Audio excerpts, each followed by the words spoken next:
Hey there, Michael Church, Crawl Space Ninja, and I was recently in a crawl space that had a huge problem with wood rot, and I want you to take a look at this video.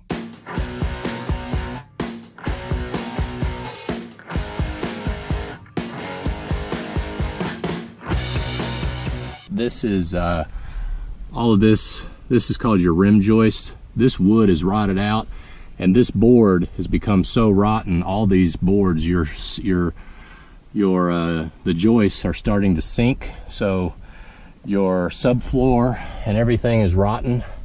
I don't know if you can see all that. This is a huge deal. Look at that. This wood is just super soft.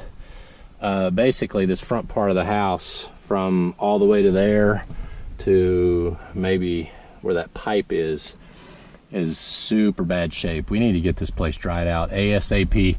This is your sill plate. This piece of wood is pressure treated. Look at that. I can actually break it off. It's just soaking wet. I can break it off with my fingers. This is pretty bad, so we need to get this addressed ASAP.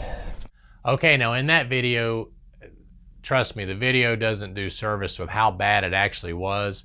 The joist, the rim joist, and probably even the subfloor. I didn't get a chance to really check it out, but everything was rotten, and it all was coming from the front door jamb. So basically, they had either not caulked properly or not kept up with the outside maintenance around the doors. So if you've got a door that's taken water, so in other words, if the rain is hitting your door when it's raining, or you got gutters or downspouts that are clogged and water's overflowing, make sure you get that taken care of quickly, because the last thing you want is for those rim joists to rot out, because that is a huge problem. We hope that was some great information for you. I'm Michael Church with Crawl Space Ninja. We hope you make it a happy and blessed day. See you later, and thanks for watching.